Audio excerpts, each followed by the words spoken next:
Ne haber? İyidir. Senden? İyi.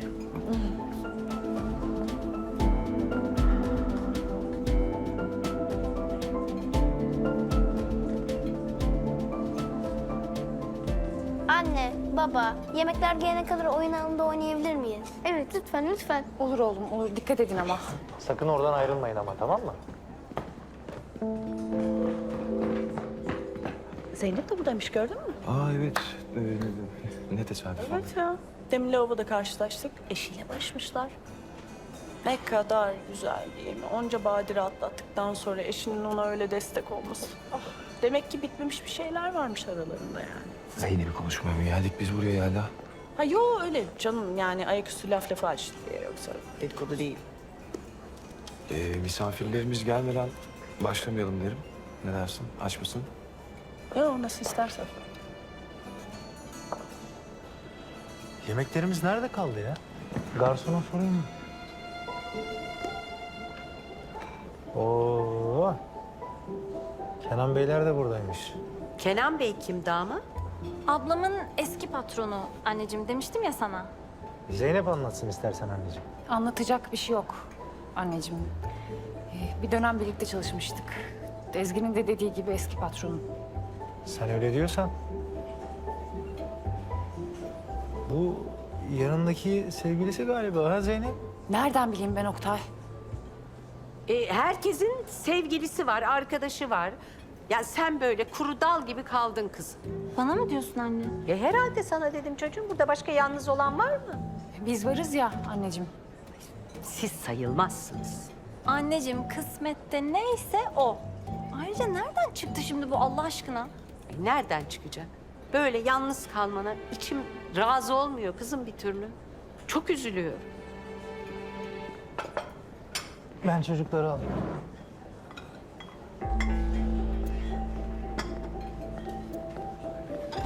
Ya... nerede kaldı bu adam Yelda? Kaç oldu saat ya? Bilmem, bir arayayım bakayım ya. Çok iyi olur. Ah, mesaj atmış. Ne diyor? Eşim rahatsızlandı, hastanedeyiz diyor. Tüh. Çok güzel. Şahane. Ziyarete mi gitsek ne yapsak? Yok canım, yani geçmiş olsun falan yazarız da saçma oldu yani. Ben zaten çok kalamayacaktım yani. Acaba diyorum kalksak mı? Bir şeyler yeseydik ya, o kadar bekledik. Kalkalım be. Tamam canım, nasıl istersen. Niye bu kadar gerginsin hiç anlamıyorum ama nasıl istersen.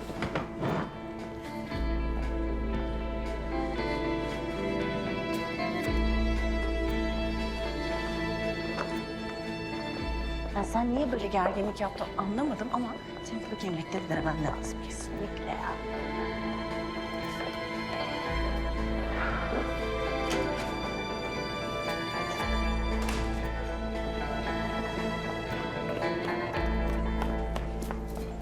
Aslanlarım çok eğlenmiş. Ay canlarım benim, hoş geldiniz. Evet anne, çok eğlenceli bir yer. Evet, daha sonra yine gelelim. Olur olur oğlum, yine geliriz. Başlamadan önce bir fotoğraf mı çekilsek ha? Ay çok iyi olur. Pardon, bakar mısın? Buyurun. Hadi. Rica etsem bir fotoğrafımızı çeker misin? Tabii. Bakın çocuklar. Gülelim.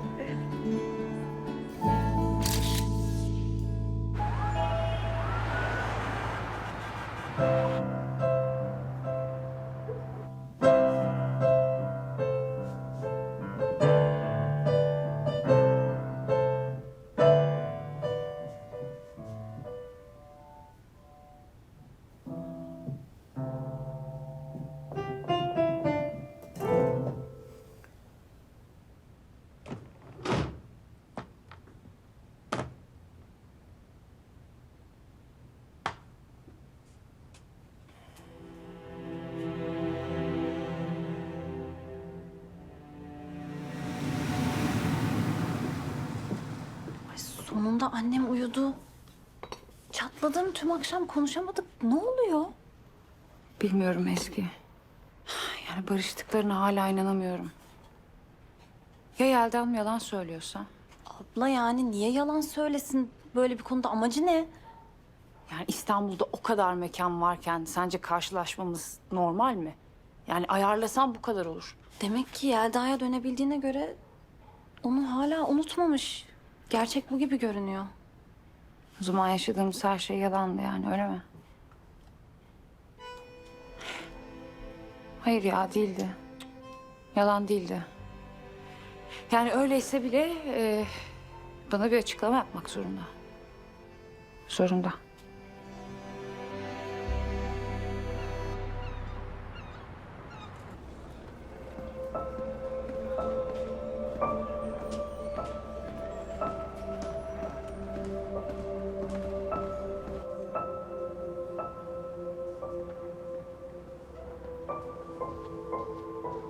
Kenan. Konuşabilir miyiz? Zeynep tabii dinliyorum. Yemekte karşılaşmamız biraz tuhaf oldu. Yani Oktay, sen falan. Yani annemin doğum günüydü, o yüzden hep birlikteydik. Öncelikle bunu söylemek istiyorum. Barışmışsınız Zeynep, daha doğal ne olabilir ki? Barışmış mıyız? Yani Yelda söyledi. Hayır, barışmadık tabii ki. Yok öyle bir şey.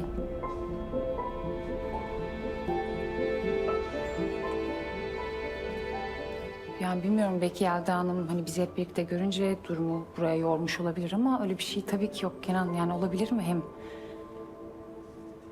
O kadar şey yaşadık seninle. Ben seni öyle görünce Zeynep, üstüne bir de Yelda bana öyle söyleyince Asıl benim sana sormam gereken bir şey var. tabii Çok pardon, bölüyorum Kenancığım ama benim kredi kartımı senin çiftlik evinde bırakmış olma ihtimalim var mı o kaldığımız gece? Çünkü ihtiyacım oldu da iptal ettireceğim ya da yenisi. Zeynep bir durur musun? Zeynep. Zeynep.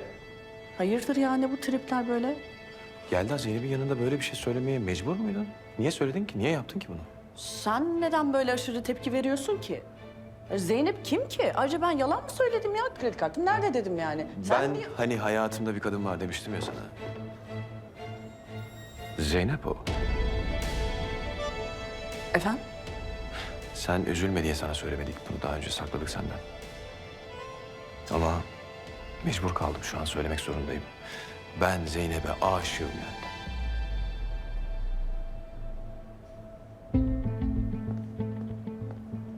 Ha bana söylemediniz.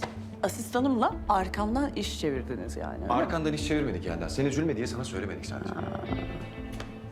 Bu arada Zeynep benimle tanıştıktan sonra senin asistanın Tamam oldu. Kenan, Onu benim da konuşacak durumda değilim ben şu anda. bilmiyordu. Ayrıca bilse ne değişecek? Oh be, oh!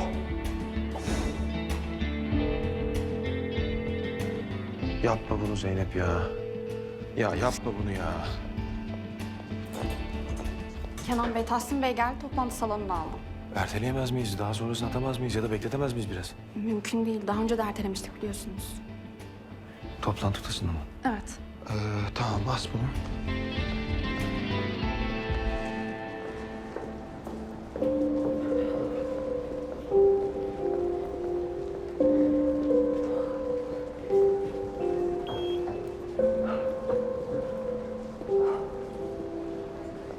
Zeynep, Zeynep.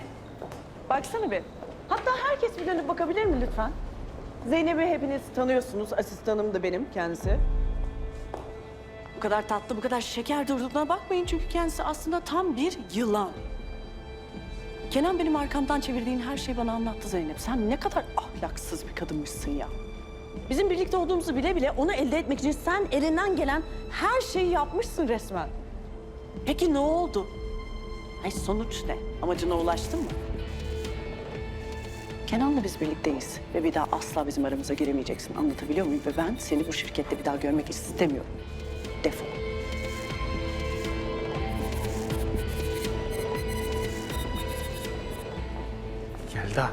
Yelda ne yapıyorsun? Delirdin mi sen?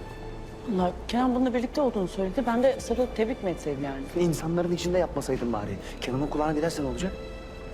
Gitsin diye yaptım zaten. Gösteri yeni başlıyor.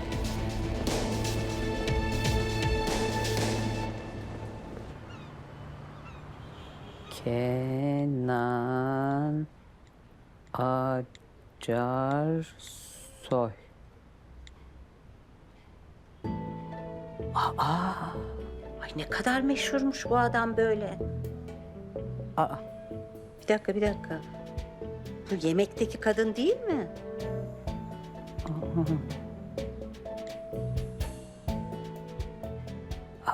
Bunlar beraberler.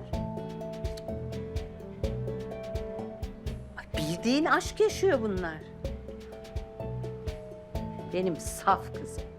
Bir de bu adamdan medet umuyorsun. Ya bu kalburüstü insanlar sana bakar mı hiç? Üstelik 2 çocuğunla birlikte.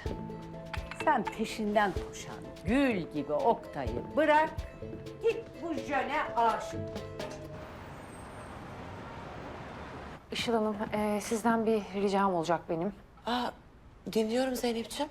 Bu projenin başına başka birini koyabilir misiniz? Neden? Yani çok fazla best order'a gidip gelmem gerekiyor ve yani bir şekilde buradaki işlerim aksıyor. O yüzden. Zeynep'ciğim bir oturur musun?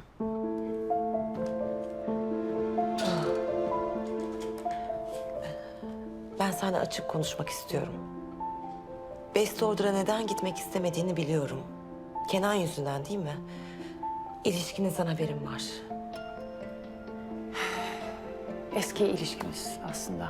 Yani çünkü Yelda Hanım'la barıştılar. Hayatta inanmam buna. Yani benim de inanmam çok zor oldu ama çiftlik evine beraber gittiklerini öğrendiğimde inanmak zorunda kaldım. Zeynep, çok iyi görünmüyorsun sen. Şöyle yap, sen evine git, birazcık dinlen, bir sonra konuşuruz. Olur, çok teşekkür ederim Işıl Hanım. Sağ olun.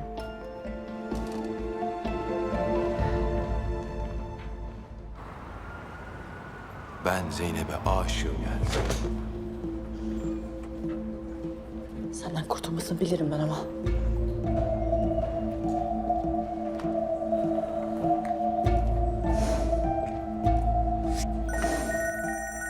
Yelda.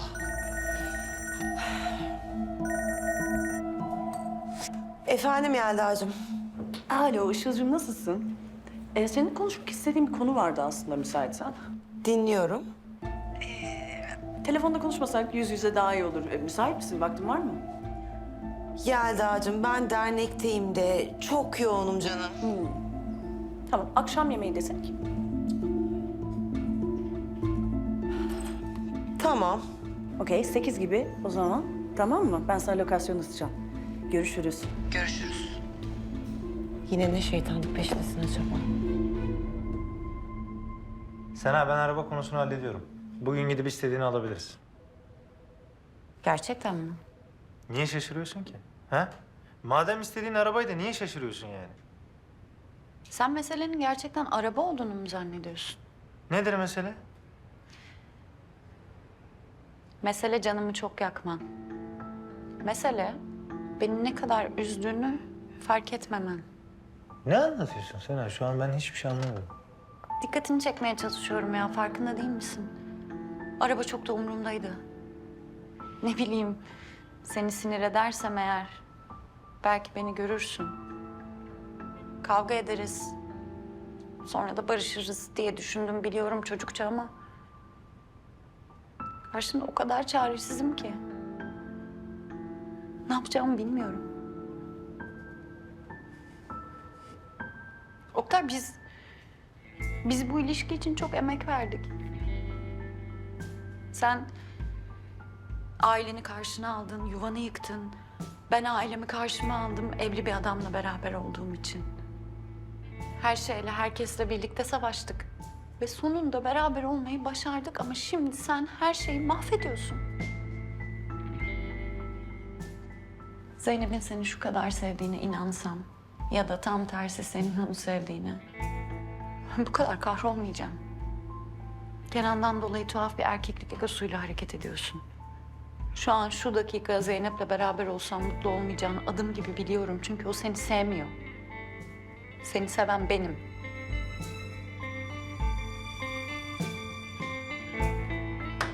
Ama artık benden bu kadar. Bu ilişki için daha fazla savaşmayacağım. En kısa sürede de kendime yeni bir iş bulup istifa edeceğim.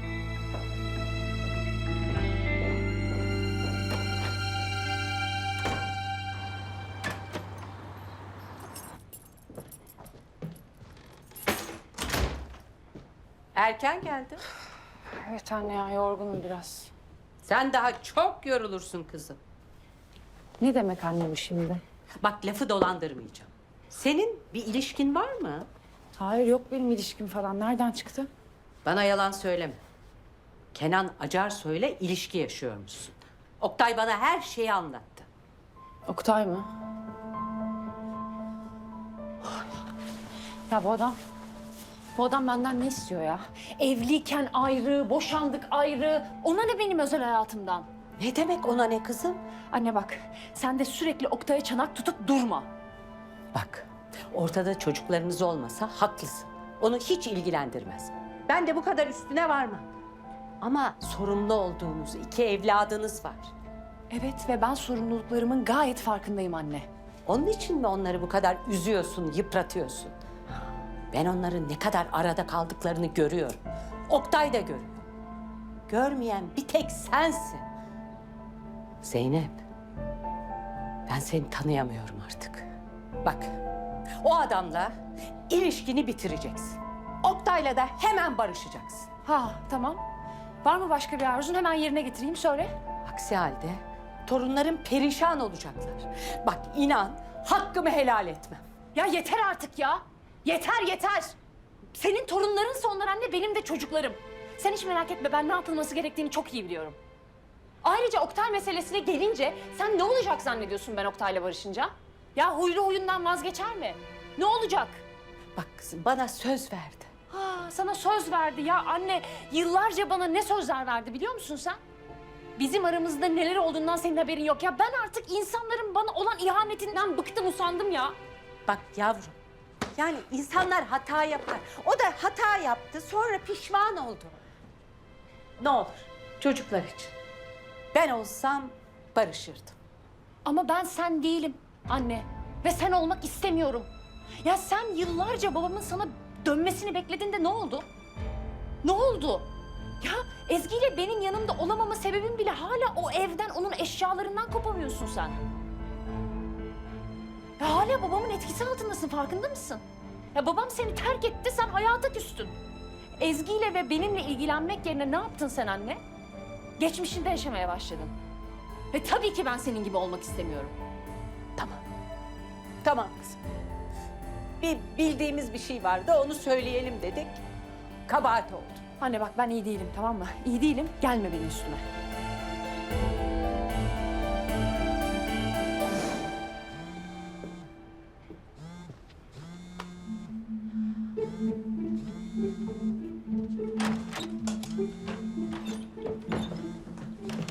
Hadi Zeynep, aç şu telefonu ya.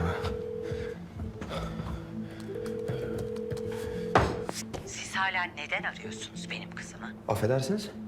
Kenan Bey, lütfen kızımın peşini bırakın artık. Bakın, o resmiyette boşanmış olabilir. Ama onun bir aile düzeni var, çocukları var. Sizin yüzünüzden hayatları alt üst oldu. Ya hiç yakışıyor mu bu yaptığınız size? Ben kızınızı çok seviyorum. Onu asla mutsuz etmek istemiyorum. Yani onu çok mutlu edeceğim. Belli ki bu süslü sözlerle kızımı aldatmışsınız. Ama ben yutmam. Kızımdan uzak durun. Herkes yoluna gitsin. Belli ki sizin seveniniz de çok. Kimsenin günahına girme. Ailesi söz konusu. Son sözüm, kızımdan uzak dur.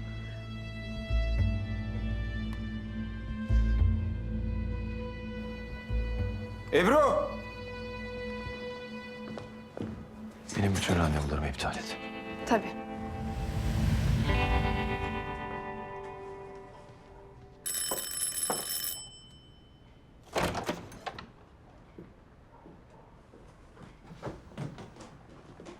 Baba, hoş geldin baba. Hoş buldum aslanlarım. Ne haber? Baba, yarın bizi sinemaya götürür müsün? Çok güzel animasyon filmi gelmiş. Evet, sınıfımızdaki bütün arkadaşlarımız gitmiş. Gideriz tabii oğlum. Yaşasın. Hoş geldin oğlum. Hoş bulduk. Karnın aç mı? Vallahi açım Nermin anne. Hadi geç sofraya. Ben de yemekler ısınana kadar çamaşırları çıkarayım bari. Hadi çocuklar, eller yıkansın, sonra doğru sofraya. Oktay ne oluyor? Ne oluyor? Her şeyi anneme anlatmak ne demek ya? Ha. Baktım senin konuşacağın yok. Ya sana mı kaldı? Sana mı kaldı Oktay? Bak değil annemi, bütün dünyayı aramıza soksan ben yine de sana geri dönmeyeceğim. Dönmeyeceğim. Ne yapacaksın? Ha? Ne yapacaksın? Kenan'ın sana tekrar dönmesini mi bekleyeceksin? Bu mudur yani? Ya ne Kenan ya ne Kenan? Konu Kenan mı? Konu Kenan mı Oktay? Konu benim ya ben. Benim isteklerim, benim arzularım konu benim. Bak benim içimde sana karşı bir sevgi, aşk kalmadı. Sen bu saatten sonra benim için sadece çocuklarımın babasısın o kadar. Eğer içimde sana olan şu kadarcık saygıyı da kaybetmek istemiyorsan bir daha benim hayatıma karışmazsın.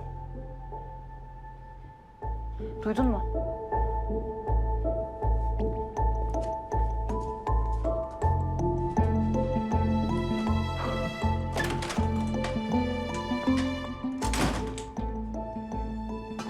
Evet, çamaşırlar bitti. Hadi sofraya geç. Oktay nerede? Yoksa yine kavga mı ettiniz? Ay kızım sen ne yapmaya çalışıyorsun Allah aşkına? Hiçbir şey yapmaya çalışmıyorum anne. Haddini bilmesi gerekiyordu. Hadi çocuklar sofraya.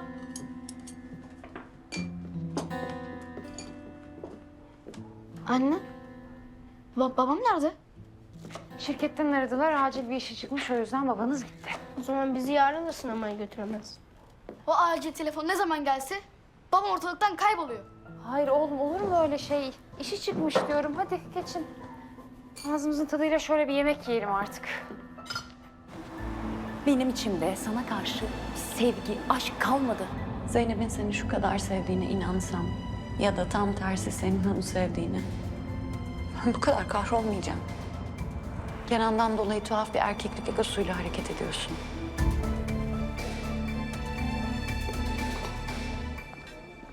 Sen de alabilir miyim ben? Sağ ol.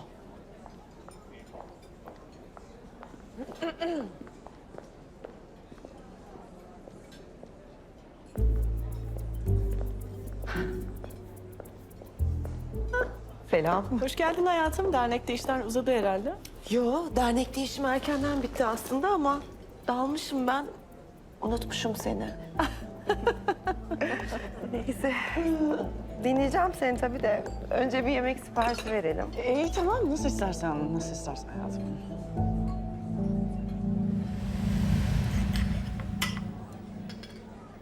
Sana ben dernek konusunda haksızlık ettim Işıl. Yani sonra düşündüğümde o kadar üzüldüm ki... Kenan'a öyle hırs yapıp senden çıkarmamam gerekiyordu. Çok çok yanlıştı. Ha, sen beni buraya özür dilemek için çağırdın yani. Evet. Yelda sence ben bunu yer miyim ha? Ben artık seni tanıyorum yani. Evet, ne istiyorsun? Çok şükür. O zaman sadede geliyorum. Zeynep'i dernekten kovmanı istiyorum. Bu kadar basit. Neden böyle bir şey yapayım? Benim de tekrar arkadaş olabilmek için herhalde zaten yani onu işe sokma sebebim bana inat değil miydi yani? Ha?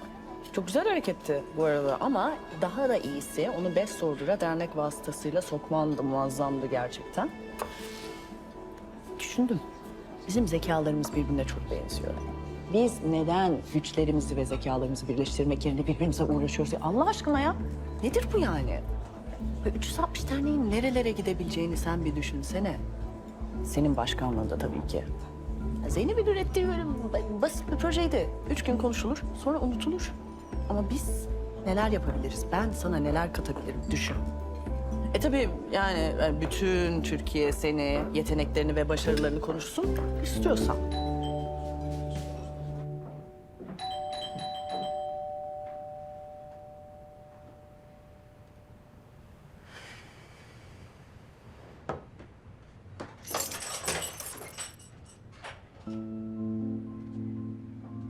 Yine mi sarhoşsun?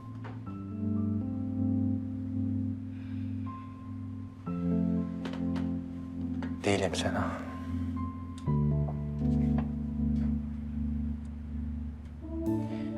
Aksine ayıldım biliyor musun?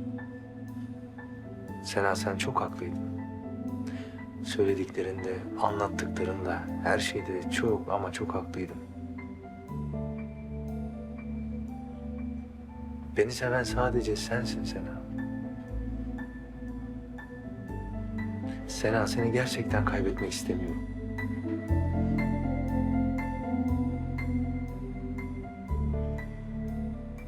Seni seviyorum Sena.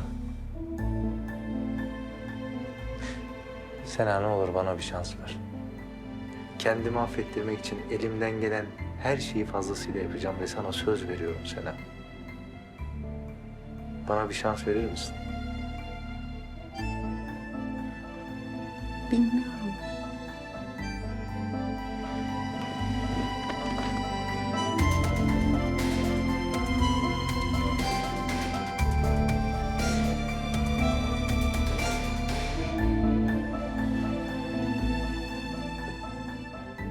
Oktay bak. Eğer beni bir daha hayal kırıklığına uğratırsan Asla. Asla seni hayal kırıklığına uğratmayacağım. Söz veriyorum.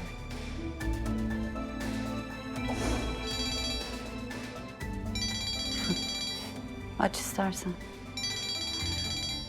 Sonra konuşurum. Açmıyor babam. İşi çıkmıştır çocuğun. Dedim ben sana açmaz diye.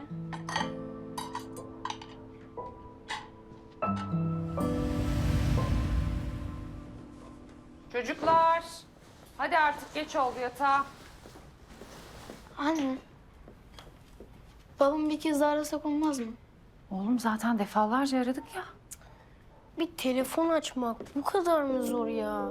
Hani söz vermişti artık? Böyle yapmayacaktı. Oğlum eminim vardır babanın mantıklı bir açıklaması. Hadi siz şimdi gidin uyuyun artık. Bak geç oldu.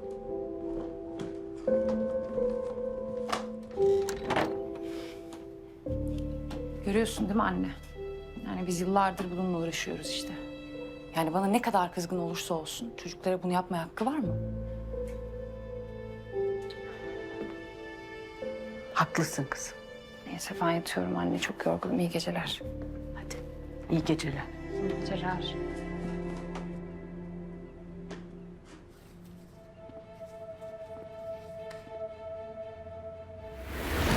Yeni bir hayat projesini sadece İstanbul'da değil 81 ilde yapacağız. Bugün bu konuyu babama açtım. Çok hoşuna gitti. Onun gücünü anlatmama sana gerek yok herhalde biliyorsundur. Tabii yani ben Ferit Bey'i çok iyi tanıyorum. Çok beğendi projeyi. Ve destek olacağından emin olduğum uzun bir bağışçı listesi verdi. Ben de tüm gerekli görüşmeleri yaptım yani. Sen hazır olduğunda düğmeye basabiliriz hayatım.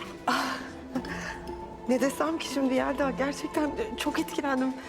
Çok da heyecanlandım. Evet ben de çok heyecanlıyım çok. Ama işte senin de takdirindir ki Zeynep dernekteyken hele ki Kenan birlikte olduğu kadının o olduğunu itiraf etmişken. Ne diyorsun sen? Ya sen de inanamadın değil mi? Asistanım ya, asistanım benim gözlerimin içine baka baka kandırmışlar beni ya. Neyse. Ne diyorsun? Yılın yardım projesine imza atmaya var mısın?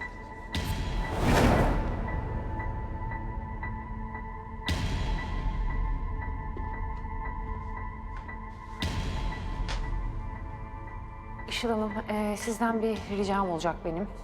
Bu projenin başına başka birini koyabilir misiniz? Zaten artık o da istemiyor. Şu? Mete? Aşkım sen niye yatakta değilsin ya? Hiç uyku tutmadı. Uyku tutmadı. Evet. Ne oldu anlat bakalım. Dernekte biraz sorun var. Aşkım acaba sana ağır gelecek bir yükün altına girmiş olabilir misin?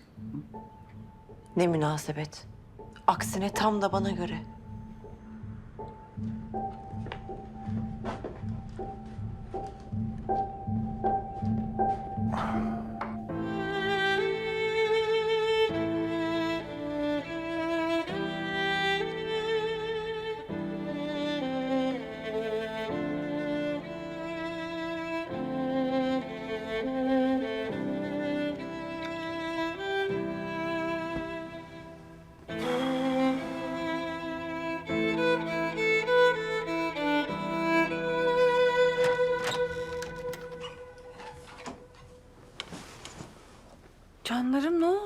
uyuyamadınız mı? Uyuyamadık. Gelin bakayım yanıma. Anne, senden özür dilemek istiyoruz.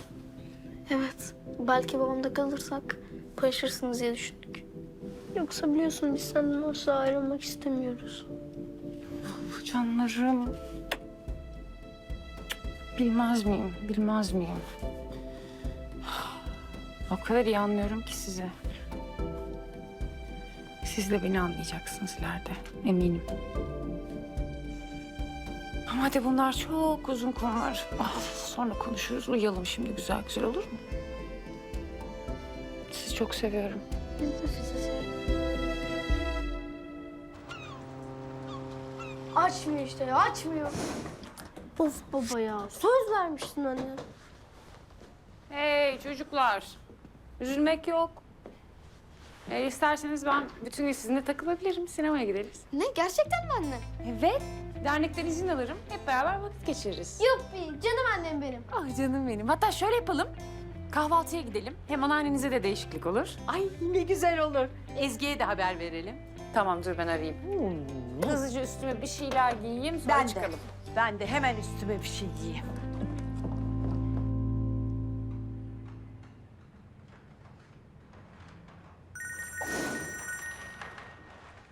Efendim Işıl'cığım?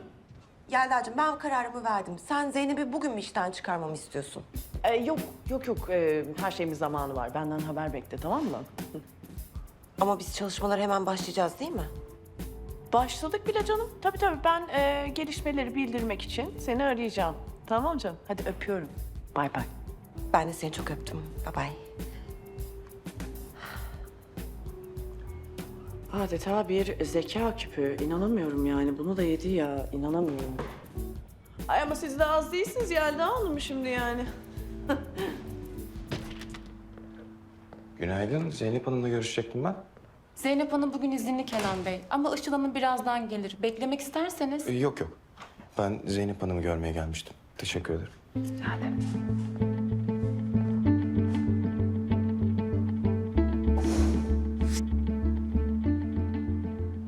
Annesi yanındadır ya. Annesi yanındadır. Ay çok güzelmiş burası. İstanbul'u özlemişim vallahi. Anneciğim daha sık gelsen de özlemesen, bizi de özletmesen. Ay canım benim. Geleceğim. Daha sık geleceğim. Hem de bende de kalırsın. Anneannemizi bırakmayız. Evet, sen de kalsaydı bile yine geliriz. Ah kuzularım benim.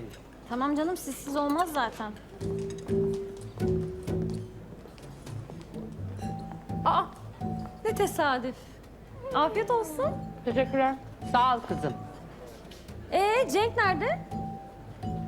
Cenk kim Ezgi?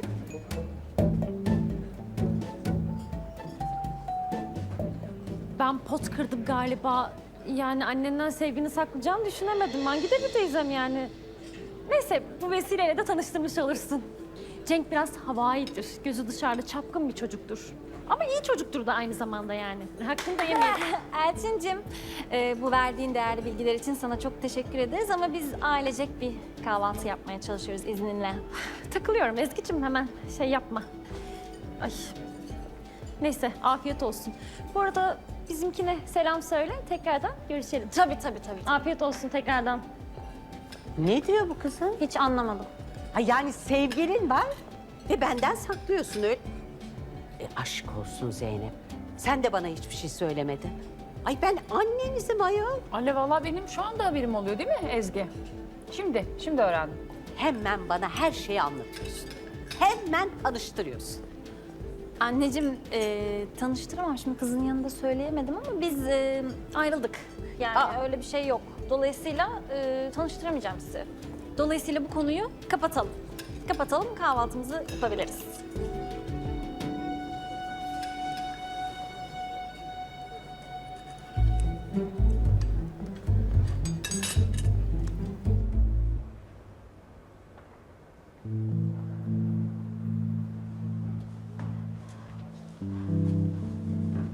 Günaydın.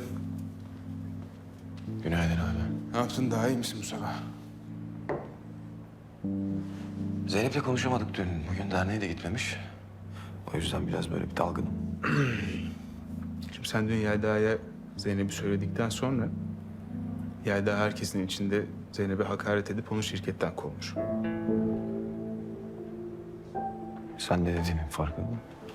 Yelda yerinde mi? Sakin ol, konuşacağım ya. sakin ol, sakin ol. Ya Oğlum, ben bir sana bunu konuşmayalım. gidip olay çıkar diye söylemedim. Bir sakin ol ya. Söylediğin ne demek biliyor musun? Şu an Yelda'ya karşı yapacağın her hareket onun Zeynep'e karşı kinlenmesinden başka hiçbir işe yaramayacak. Bir sakin ol ya. Ya Yelda gibi bir kadının başka ne yapmasını öngörüyordun ki? Sakin ol. Ağır bir darbe indirdin ve yara aldı. Yatışmasını bekle. Doğru zamanı bekle abi. Doğru söylüyorsun. Ben bunların hepsini nasıl ben göremedim ya. Otur. Otur abi, otur. Otur. Fevri davranıyorsun. Akşam geleceksin değil mi? Tabii geleceğim aşkım. Koşa koşa hem de. Hadi kaçtım, görüşürüz. Bay bay.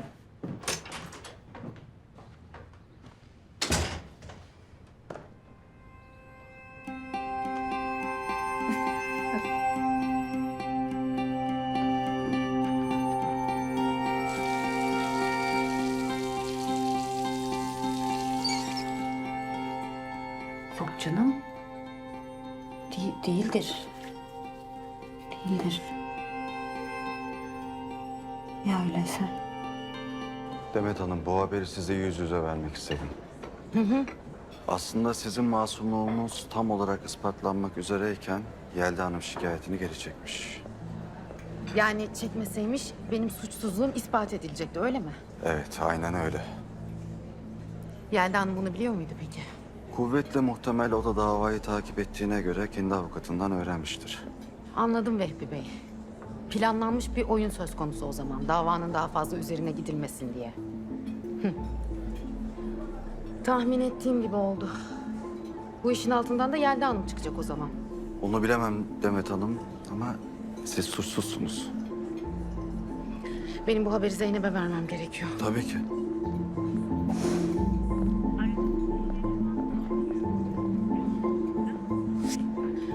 Ulaşılamıyor. Ama neredesin Zeynep ya?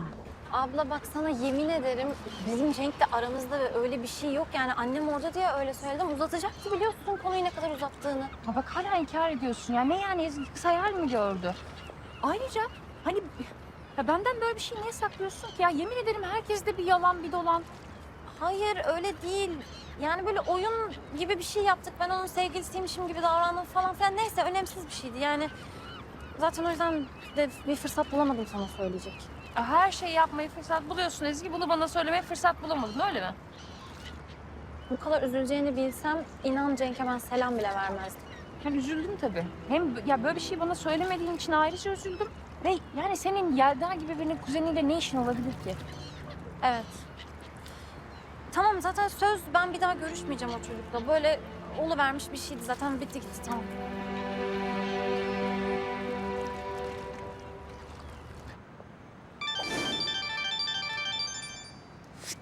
Alo? Ne? Annemi hastaneye mi kaldırdınız? Tamam, tamam geliyorum hemen.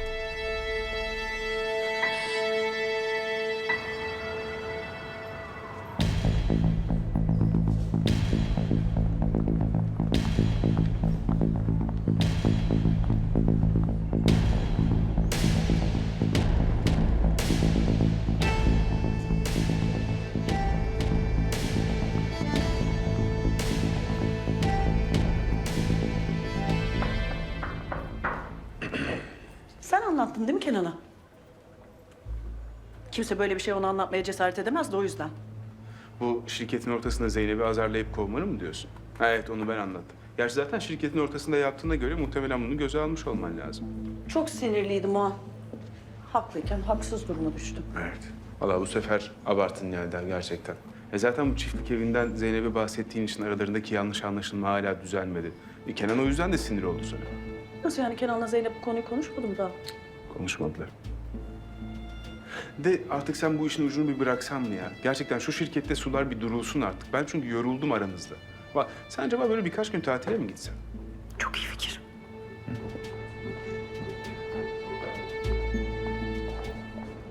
Alo Işıl'cığım nasılsın? Ya aklıma bir şey geldi. Acaba senin Zeynep'i dernekten kovmandansa onun bırakmasını mı sağlasak? Daha kalıcı bir çözüm olur gibi geldi de. Hı hı. Planın mı? Herhalde var. Neredesin? Buluşalım mı?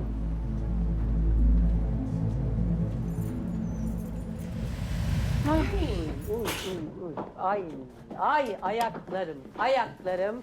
Bitti. Hadi doğru siz eller yüzler yıkansın banyoya. Ay anneciğim kusura bakma ya. Seni de yorduk ama görüyorsun işte çocukların enerjisi hiç bitmiyor. Olur mu öyle şey kızım? Ben çok mutluyum. Kuzularımla çok güzel vakit geçirdim. Hadi sen şimdi bir çay koy da yorgunluğumuz geçsin. Olur demleyeyim anneciğim.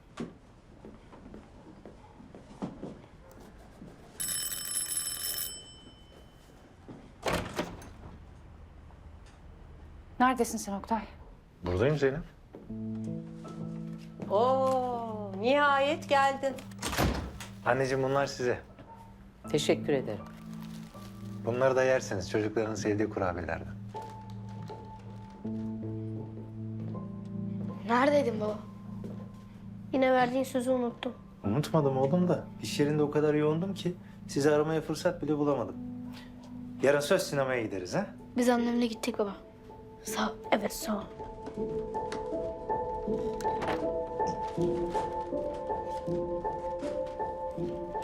Oktay ne yapmaya çalışıyorsun sen? Yani defalarca aradık seni. İnsan bir telefonuna bakar değil mi? Biraz yalnız kalmam gerekiyordu. Kolay değil söylediklerini hazmetmek. Yani aramızdaki durumu ne zaman çocuklara yansıtmayı bırakacaksın? Tamam uzatma Zeynep. Sen neredeydin oğlum? Çocuklar bütün gün seni bekledi. Onlara söz verdin mi yapacaksın. Yazık günah çocuklara. Ermin anne iş yerinde gerçekten yoğunluğum vardı. Şartlar ne olursa olsun mazeret istemiyorum. Onların telefonunu açacaksın, derdini anlatacaksın. Bak, kızım da bütün gün yorgunluktan, sinirden ne hale geldi. Böyle olmaz. Efendim Işıl Hanım. Zeynep'ciğim müsait misin? Bir şey diyeceğim. Evet buyurun dinliyorum. Aslanlarım, şimdi siz bana küstünüz öyle mi? Söz veriyorum bir daha telefonu açmamazlık yok. Pişt. Hadi. Üzmeyin babanızı.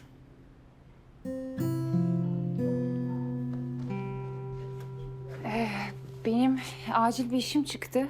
Işıl Hanım benden bir evrak istedi o yüzden çıkıyorum. Aa, bu saatte. Vallahi ben de anlamadım acil dedi. İyi, tamam. Peki kızım ne yapalım? Ama merak etmeyin çok geç kalmam. Tamam mı? Görüşürüz. Görüşürüz. Hadi iyi geceler dişlerinizi fırçalayın. Tamam. Bye.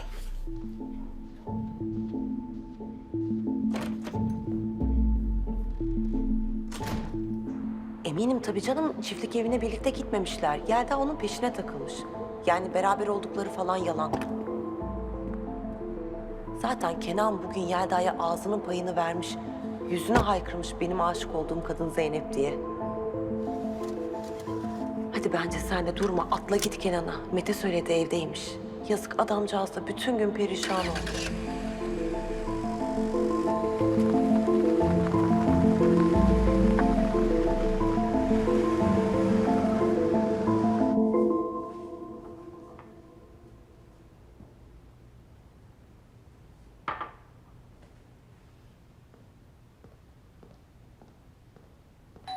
Telefon nerede ya?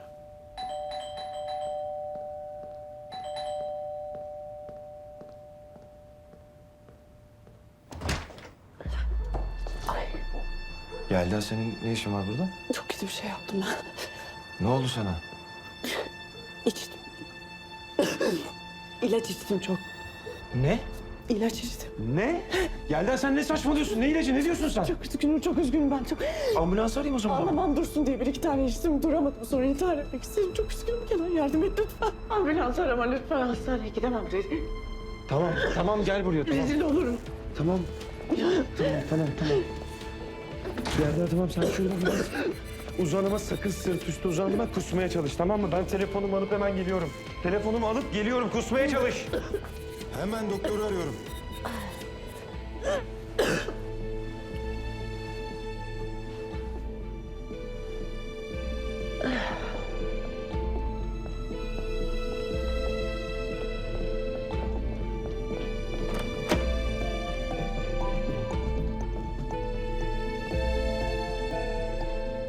Yelda.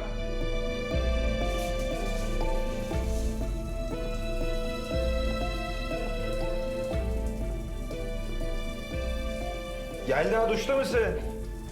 2 dakika duşa girdim ya. İyi gelir diye düşündüm. Başım çok kötü ve bir kendime gelirim belki. Yelda, kendinde değilsin. Düşüp bir yerini inciteceksin. Allah aşkına çıkar mısın duştan hemen? Bak doktor geldi Yelda.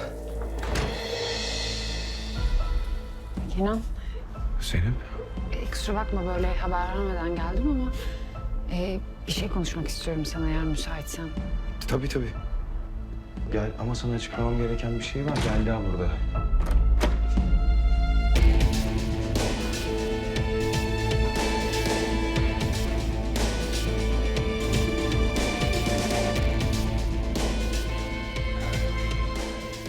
İnanamıyorum ya. Zeynep, gördüğün fotoğraf değil Zeynep. Ya Yelda ya. Ya ben sana daha...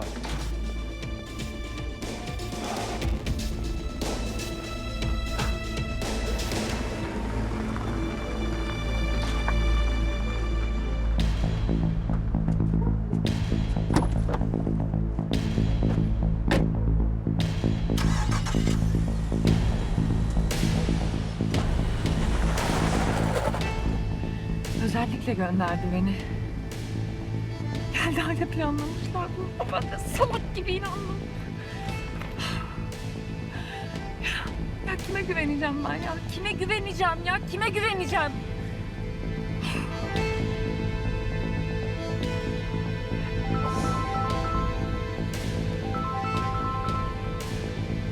Efendim Demet. İyi misin sen?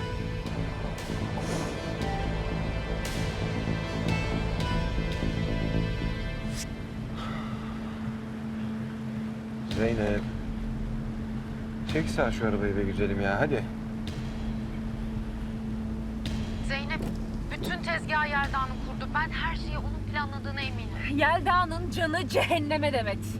Evet haklısın ama bak ona karşı dikkatli olmalısın ve Kenan Bey'i de uyarmalısın. Kenan da artık umurumda değil. İstediklerini yapabilirler.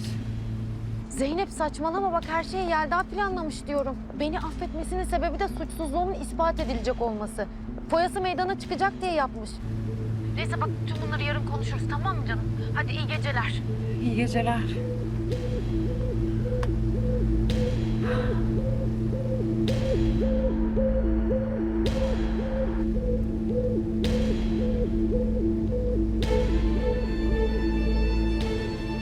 Zeynep ne yapıyorsun? Ya geç sağa.